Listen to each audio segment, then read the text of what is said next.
It is crazy how we are flying down the road to the Kentucky Derby this year. We're already up to the Rebel and some Kentucky Derby points on the line, also some Kentucky Oaks points on the line. And we are very excited to have our friend joining us again from the DRF.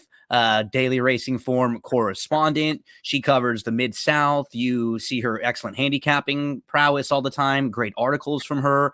Always keeping us updated on everything going on at Oaklawn, Sam Houston, Remington, all the tracks down in that area. Mary Rampolini from the DRF. How you doing today, Mary? Oh, hi, Gino. Thank you for that sweet introduction. I think you correctly talked about this road to the Kentucky Derby. We are speeding right along with the Rebel It, here on I Saturday coming know it up. feels crazy because the Rebel means that this weekend after this weekend, there will only be one more prep at Oaklawn. It feels so crazy that these are like the final two rounds of preps now at a lot of these tracks that have, a few, like Oaklawn has a nice series of preps along the way, but wow, are we flying along? And did we get some good races? You and I are going to talk about the three stakes races on the card for Saturday this weekend, and they are really, really contentious, good fields, and just quality horses in all three of them. Yes, Rebel Day is one of the biggest days of the year at Oaklawn, and they've certainly pulled out all the stops for Saturday. We've got 12 races, like you mentioned, the three stakes races, and each of those races drew very large fields. We've got 11 and 12 horse fields for the stakes. So, a really big day, a really good day for horse players because I believe the races are very competitive on the day, particularly the stakes. And if you want to get a little more information along with the handicapping that me and Mary will be doing right now, you can check out a couple of the great articles that she has right now on the drf.com website, or and that will come out in the DRF that preview the Rebel field. And then also another one that talks about some of the other stakes races on the card and gives you some really good information about those runners. So I love always when I'm handicapping, I always want to check, especially you, Mary, because I know the good work that you put in. I always want to make sure to go through those articles because you're able to find information, just small little things that you won't find just looking at the past performances. So I've always appreciated the work that you've done. And tell the folks out there again some of the tracks that you cover and the work that you do for DRF. Oh, sure. Well, thanks for that, Gino. I appreciate it because I know you're an excellent handicapper, so that means a lot coming from you. My responsibilities are a large amount of that is handicapping. I handicap every day the meet here at Oaklawn. We do an analysis for the racing form, and then we also do closer looks where we spotlight some particular races and do a horse by horse analysis. And like you said, Gino, we're trying to point out things not only in the past performances but also as a reporter, I'm covering the races too, and that enables me to kind of interview some of the trainers involved, and they often give insight, and you're seeking some insight on horses that just is not in black and white because horses are there's variables there that they're facing. They're individuals, they're not machines. So yeah, we tried to give some of that insight, and I thought the trainers that I interviewed up to these races gave a lot of insight heading into Rebel Day. Now, as we take a look, if you're watching us on social media, we have the Daily Racing Form past performances pulled up. If you ever follow me on social media or any of these videos, you'll notice I always pull up the formulator ones. Those are my favorite. It just is so nice as a handicapper and makes it so convenient when you can one click to a replay, one click to a chart, one click to all of the statistics that you want to literally formulate in whatever way that you'd like. So it's so easy. It's so convenient for us, Mary. And as we were talking, you said that you're actually out there in the Hot Springs area for this weekend. And the weather right now is pretty good, but it's supposed to be a pretty high chance of rain coming up this weekend, right? Yeah, that's a good thing to discuss, Gino. The chances of rain, they've gone down from 90 to 80% in the last few days, but maybe not a lot of rain. But it's supposed to be about 50 degrees. It's supposed to be an overcast day. Like I said, there's a chance, they said, for some rain, 80%. But what concerns me a little bit is we've also got some rain in the forecast for Friday. So we Mm-hmm. could see a couple of days of buildup. Now, I will say the Oaklawn track takes rain well, but it's the rainy season this time of year, so we'll see what happens. We'll see what happens with these races. The Southwest Day was a very wet day at Oaklawn, and in a way, it gives us some insight into the Rebel because some of those horses are coming Mhm. back in both of the stakes. Yeah. Some for the fillies and the colts. Yeah, that's a good point. It's crazy weather all over the place this weekend for the most part. I mean, in Santa Yes. Anita, I'm out here in Southern California. It was hailing yesterday in Southern Oh my. California, which was really Oh bizarre. wow. My son was in the back, like, "What is this? There's Oh. ice there." He was laughing, and they actually canceled Friday, Saturday, and Sunday all throughout the weekend because it's supposed to be Yes. they had blizzard warnings in Los Angeles for like the first time in history. So yeah, Wow. cra- crazy weather all over. Let's see if we can and handicap these races and pick out a few winners for the folks. So if you want to follow along with me and Mary, we're looking at races 7, 10, and 11 on Saturday at Oaklawn for February the 25th. And the seventh race is the Carousel. It's for fillies and mares. It's for older fillies and mares, and it's a sprint. And we have a couple sharp, nice fillies in here right now who have come back at 4 really strong. They're the sort of headliners in this field. The thing that's a bit tricky if you're handicapping the race, though, they both are pretty quick, and it seems like they both want to be right on the front end. I'm talking about Ujiri and Pretty Birdie, but I'll set you up a little bit, Mary, because I did read through your article, and it seems like Norm Cassie, who's been having a fantastic meet, he sort of likes the draw that he's to the outside of Ujiri, and that may give him and Pretty Birdie them the opportunity to sit off a little bit if they had to. Yes, he's hopeful for that, and I think part of that not only is the draw kind of for lack of a better word, a tactical post for Pretty Birdie in this situation, but also I liked what Norm had to say about this filly Pretty Birdie, how she's kind of really matured. She last ran in December, so it's been a little while since she's run. They purposely waited for this spot, and he just likes how she's becoming a more professional filly. I mean, she's a 3-year-old filly just turning 4, so she certainly has room still for for learning and maturing, and he's seen that in her. So perhaps mentally that will add to maybe a rateability, a willingness to rate if she needed to sit off Ujiri, and at least the post would maybe accommodate that. So there's some dynamics working perhaps for Pretty Birdie. Now she certainly is very quick. I mean, and she tends to break on top at all times. So there's always a chance she could just be gone. Yeah, and both of them are, graded stakes winners last year, and their form looks very similar on paper. Even the layoffs almost, they took off towards the middle portion of last year, and they've been off for a while. Back, got their first race back off the bench out of the way, and now they've been pointing for this spot. If they were to hook up, and let's say it ends up setting up for someone off the pace because these two go so fast early on, who are some of the horses that you think might be able to benefit from that? Yeah, that's a really good question. I mean, I guess, obviously the rail horse, Hazy Command, she's Yeah. used, closing tactics both times out. Her last 2 wins, excuse me, her last 2 races, she's been effective coming from off the pace. And, there is a lot of other speed in here, a lot of horses that are going to be up Yeah. close too. So it really could set up, like you're saying, Gino, She's from honest that too, standpoint. Mary. She's Say, proven at Oaklawn. She's really sharp, and she's yes. honest. Even in even before those last 2 races, like she's got 9 of her last 10 that have been really nice efforts. And you were hitting in it with the 2 really fast fillies and a couple others that are quick in here. I don't know if she's going to get that shuffle trip from the rail. They may just take her back way out of all that early stuff and then just try to swoop around, and Mhm. that's sort of what they did with her last time. And 2 starts back, she won from the rail From on the a rail, on a yep. wet track.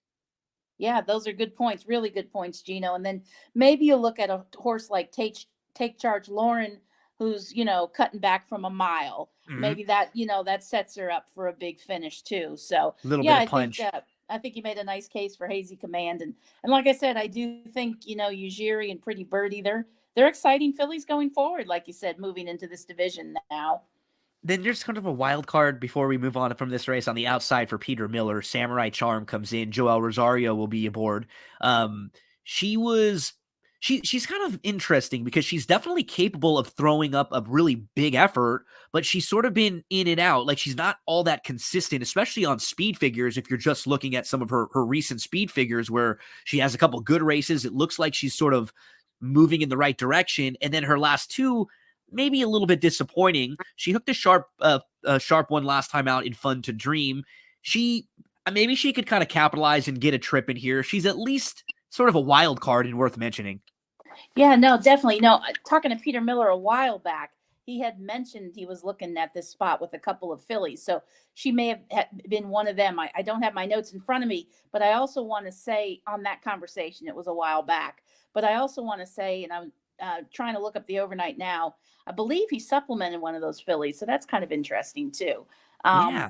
If I find that while we go along, I will let you know here. I'll look Yeah. here. So, She's the only thing is though, I would want a little bit more than 3-1 on her. I uh, think that, sure, sure. like that Sure, just but seemed that's she's I'm glad you pointed her out because she's interesting. So yeah, definitely. And a very contentious group here. We'll see how quick they could be going in that one because there is a lot of early speed in that 7th race in the carousel. $150,000 up for grabs there. We will turn the page to race number 10 a little bit later on the card at Oaklawn on Saturday. The 10th race is the Grade 3 Honeybee. It is a 1.1 miles on the main track. You've got the Kentucky Oaks points on the line, and you have 5 of them coming back from the Martha Washington. And in this particular race, the horses who are sort of the headliners in here, you have Grand Love, who is in the Breeders' Cup Juvenile Fillies, and she'll be making her first start of the year for Mr. 10,000. She'll be dealing with rivals like Wet Paint, who was very impressive last time out, and she's proven over a wet track also. But I also liked reading a little bit about, a horse like Olivia Twist that you wrote about, Mary, that had more than just the wet track excuse last time out. It seemed like there was a physical issue too, and maybe at a price she could bounce back and at least run a little bit better than she did last time out. Talk to us about this field, the Honeybee. Oh, yeah, sure. Oh, I'm going to back up 1 second real quick, Gino, and Please. just tell people that American Lily, who is a Miller trainee, another Miller trainee in the field, and Take Charge Lauren were both supplemented to the carousel. I knew I Oh, had great. seen that at some point. Just Yeah. wanted to pass Thank that you. on. So, Awesome. Yeah. um, Always love to get the good okay, information. Thank you. but it was the other Miller filly. Secondly, yes, the Honeybee. Yes, this is a nice large field here at 12. We went from 6 in the Martha Washington to double the field size Yeah. here. So a lot of fillies trying to pick up some Kentucky Oaks points here. Back to Olivia Twist. She was an exciting filly at Remington, and she's really well regarded in the Martha Washington, and finished kind of a distant 5th there after setting the pace. And just in talking to Todd Fincher, he said she didn't scope well after the race. They found some mucus, so the stress of that race really brought that out. So he's hoping she'll come back and run well, and they had really a legitimate excuse there for her. She's a quick filly. Unfortunately, she's on the far outside, but that speed should help her get some position. The far outside being post 11 in this field of 12. Grand Love, I think she'll be quick going out there and running. She's a fresh horse, but she's naturally quick. She's been working sharply. I think they got to catch her. And Gambling Girl, I really do think she's a very interesting filly. In for trainer Todd Pletcher, she's kind of graduated from the New York bred ranks and proved she fits in open company, proved she fits in graded company in this division. So she's kind of a nice filly. Irad Ortiz will be back up on her. He's familiar with her, to use Todd Pletcher's term, and they're happy to have him be in town at the same time. He's here for the Rebel Irad riding, and so they're hoping for a good race from her. Yeah, this is an interesting race. Wet Paint's proven on the track. I think Defining Purpose is a horse that might get lost in here. There's so many good fillies, and she's already a stakes winner here at the meet. She can sit And she a didn't run little off bad the last pace. time. Yeah, she kind of just moved a little bit No, she early. didn't. And I think if they just timed it slightly different, she's shown some real versatility too. She's kind of one that I'm warming up to a little bit more at what could be a price. I think you're right. She could be forgotten about a bit. Yeah, and she might sit just off of, say, a horse like, Grand Love goes out there, and the rail horse Effortlessly Elegant. She's a quick filly if she were to hook Yeah. Grand Love. And there's a few other fillies that are quick in here that if it did turn out to be a little bit of a really quick tempo, this Defining Purpose, I think she can be in a position to go after them. I don't think she needs to be right up there with them. So No, I'm glad you mentioned her. She's definitely going to be a filly that I'm using in some exotics too. And Yeah, even a horse, I kind of want to make her prove it a little bit, but Towhead was extremely impressive last time out. She set off the pace Oh, too yes. nicely. If Yes. she sits a trip like that again, that could work out pretty nicely in here. Maybe just tracking a couple lengths behind. That was very impressive. Yeah, no, she's definitely she's an impressive filly for the fact that she's won on turf, she's won on dirt, she's stakes placed. She's got a lot of nice experience. I think with 3 wins, she's like perhaps the winningest filly in this field. So she's definitely a legit racehorse. Um, the one thing I just looking at the race a little bit, one thing to consider because you're looking at every angle, she's gonna she's going to carry 122 pounds in here, and that's more than most in the field. And that's under the allowance conditions of the race. It's not a handicap, of course, but so she'll she'll Yeah, when you're she'll trying carry a to little more split, yeah, horses that are all air. evenly matched, right? You're just trying to figure Yeah. out So like little things that could separate them. That's a good point. I mean, she's giving weight away, is what she's doing. So she's spotting the most of the in the field weight. So Yeah. anyway, sometimes that can make a difference. Sometimes that does make a difference. So we'll see. They're young horses. And this is a really good stakes race. Race number 10, the grade 3 Honeybee Kentucky Oaks points on the line. We will move to the headliner, and it's been up at $1 million now for a while. The Rebel Kentucky Derby points on the line. And what a field lining up here. We have a field of 11. And what's interesting about this race is you have some really quality horses, but it's still a pretty wide open Kentucky Derby sort of leaderboard right now. We haven't even seen Forte, who was your Breeders' Cup Juvenile winner, back yet. He'll be hopefully back in a few weeks. He's been training. And so it's left things a little wide open right now. There's a horse like Verifying who's definitely, talented. They paid $775,000 for him. He's beautifully bred. He's a son of Justify. We can click on the past performances and take a look. He had a very, very nice dam in Diva Delight, and he's a half to midnight Bisu. So he's beautifully bred. Even other horses like Stage Left was a nice one. But he hasn't, he's not a graded stakes winner yet. He is grade 1 placed. He's certainly got a very nice buyer speed figure in his win last time out. There just isn't anyone that's we haven't really seen them put a bunch of these races together yet. Even Reincarnate, he was in that race out with a couple of the other Bafferts where sometimes it's sort of hard because they can kind of sit 1, 2, 3. They don't really push each other. This is a fun race, Mary, along the road to the Kentucky Derby. I mean, we're going to really find some things out about a few of these horses, and what winners and second place finishers in this race. You're basically in. Yes, yes, yeah, that's right. 50 points to the winner here on that on the scale, that which will pay back points, so to speak, through 5 places. So not only will you make a check, you'll make points as well in this race. Yeah, it's really competitive. I think, like you said, we're going to learn some things about a lot of these horses. Verifying's moving back into the stakes ranks. He's, like you said, he's a beautifully bred horse, beautiful moving horse. I think what I liked best about his first race of the year last out, not only the way he did it, but also 2 things. You had Gun Pilot, who's a nice horse, and Two Eagles River, who's a nice horse. Both finished second and third to him, come back and win allowances next out at Oaklawn. So that was important. Kind of validated that performance in some ways, the company line. And Yep. secondly, I liked that the race went, I'd say, just a tad quicker than the Fifth Season Stakes, which was run on the same card. And that's a mile race for older horses that Ginobili won. So Verifying ran a tad quicker, going the same distance on the same day. There's that like to track things that way. I'm excited about this horse. I like him a lot. I realize that Me he too. has a lot of steep competition here. And I don't think there's a standout right now. I like him as a horse going forward. Maybe a mile and a 16th not his day. Maybe he goes further. But maybe it is his day Saturday. And Reincarnation.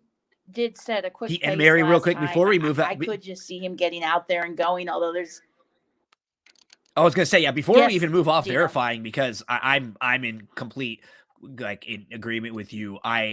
He's going to be the short price in here. He's going to be, not a horse necessarily that we can gamble on the win end in this spot, but I love the way he sat a little bit more. Like, he just seemed like he grew up a little bit and was more patient. And if he can just sit maybe third in here and let a couple other horses go, I think from the rail I'm not really worried about it. I think they kind of have some options. I would love to see him just track behind horses. If nobody else goes, then they could get a little aggressive. Yeah, I think just talking to Florent Giroux, he's hoping for the same kind of trip, to just be somewhat forward and close, and then make his decisions from there coming out of the rail post. And one thing I did like, because Florent has been has worked this horse at 2 and 3. He's riding him for the first time, but he's familiar with the horse. Is that he really likes the physical progression that this horse has made from 2 to 3. So I liked hearing that from Florent, and I also liked hearing that this is a very good-minded horse. That he said, he's really a very good horse to handle. So that makes me Yeah. feel good too. And I think, like you said, you noticed that in last race you liked that, and then Florent said he is that type of horse. So, anyways. And you were talking about Yeah, no, Reincarnate. I really like verifying as an individual. Yes, reincarnate. I mean, set some quick fractions there the other day, dueled and got it done. He's moving to a mile and a 16th from a mile. There's a chance he could just get out there and go. I mean, you more than anybody, Gino, should have a lot of respect for that Southern California speed. When it comes Absolutely. into Oaklawn, it's very dangerous. And we saw that in the Southwest Stakes from Arabian Night. Just proved to be the dominant speed. There was other speed in the race, but he was the dominant speed and wired the field. And it wouldn't surprise me to see a similar situation with Reincarnate. John Velasquez, of course, came in with Arabian Nights, so he knows the lay of the land. He's here with Reincarnate. Other horses, Red Route 1, he ran a fine race running for second to Arabian Night in the slop last out. Steve Asmussen has spoken how this horse is just getting bigger and stronger right now. He likes how he's coming along. I think Gun Pilot is another exciting horse for Steve Asmussen in the race as well. I'm looking forward to seeing how he runs. He's a horse I like as an individual a lot And I too. like to see Mary just sort of like we saw with verifying and with Gun Pilot. It doesn't always work out this way, but a lot of times you can see these horses grow up a little bit in their running lines when they start to Mm-hmm. sit off a little bit. And because all of these really good horses, if you wanted to, they could probably show speed. But what shows the maturity is the versatility. Now, can they sit off a little bit if everybody goes to the lead? I love that Gun Pilot showed that in his last start. He dropped out. He stayed in the allowance ranks, didn't necessarily step up to a stakes yet, but it was a softer race and he sat off the pace. And now it's like you check that box and you can kind of move along and know that you have some options. Yeah, and we'll see what happens. Also, he's in a bigger field this time too, and there's some different dynamics going on. But Yep. yes, I agree with you. That's a really good thing that happened last time, and I think he's one that could get a really nice, maybe be stalking. He can get that first run at a Mm-hmm. horse like Reincarnate and maybe verifying. So he could find Yeah. himself uh, with a nice trip under Santana, who certainly knows Oaklawn, to say the least. Every one of these Kentucky Derby prep races has at least a couple Brad Cox runners in, and this one is no different with verifying with Giant Mischief also, who's very very live in here. Giant Mischief, he had which is a brutal start. One of the features of DRF that we're looking at right here with these formulator past performances, we could show you this start even that Giant Mischief had in the Springboard Mile last time. He was the number 5 in the race that we're watching. He's also the number 5 in this race, and you can see he just completely misses the break and he spots the entire field. It was actually very impressive for him even to get back into contention and into second. He actually makes a move all the way up, like right back into like contention with the leaders on the outside. So he goes from missing the break all the way up to about 3-4 wide right on the lead. And the horse who won that race, Mary, got through on the inside, and he kind of kept trying all the way. It was pretty impressive for him after that start. I'm interested to see if he's grown up a little bit in the last couple months. Oh yes, he's very interesting. That was very unfortunate start for him last time because you could certainly argue he ran a winning race. It was an incredible run that he put in, and he never stopped. He ran all the way to the wire. He kept coming after that horse, and all the way to the wire. And he put in quite the sustained run, Giant Mischief. We know he has a long run, um, but yeah, and I think the horse that won that race is a pretty nice individual as well. Wild Atlantic Yeah. Storm. He's he was down at Sam Houston, and the last I talked to his connections, he was getting a little breather, a 30-day breather, but he was a 1,250-pound 2-year-old. He was not only a credentialed horse. He had won the local prep, the Clever Trevor, going into the Springboard Mile, but substantially physically, he's a substantial individual physically. So I think the company line's good there too for Giant Mischief, and certainly the work pattern. Trainer Brad Cox has been happy with how this horse has worked up into the Rebel. So you mentioned Red Route One, who was very impressive for second last time out. And what's nice about him too, Mary, is his form as these races keep going. His form looks even better. It's, Forte, he's behind, and Forte comes back in the Breeders' Cup. He's behind Two Phils in the slop at Churchill, and Two Phils has come back and run very well Good in point. both of his last two races. He was second in the Lecomte and third in the Risen Star. And then he also comes back and runs really well against, Instant Coffee, who will be the favorite in the Louisiana Derby. So that form continues to look very strong for Red Route One. And you sort of just know what you're going to get from him, right? He's just going to take back. He's going to hope they go real quick early, and he's going to come running late. Yeah. I mean, I really like how you pointed out all his company lines. He's been in legitimate races for most of his career here. So certainly on class. And yeah, if he gets the right setup, he'll be very dangerous. And I want to give one bust out long shot to anyone who's trying to throw in a horse underneath, or maybe one to include. Event Detail, this might be a little too much for him, but I'm really intrigued by him.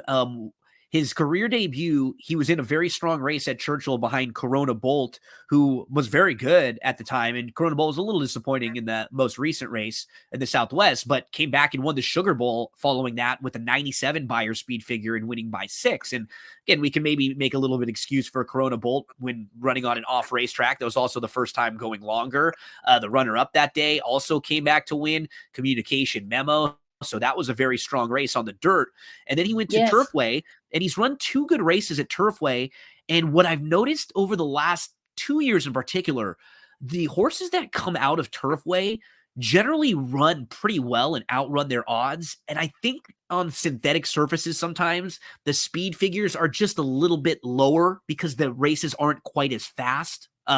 So sometimes I don't mind when the figures are a tad low, but visually this horse has been fun. I'm at least going to throw him in the bottom of my exotics. And this is a connections team that's having a fantastic, that had a fantastic 2022 with Paulo Lobo and Corrales, who's been a really good under the radar rider for a while now.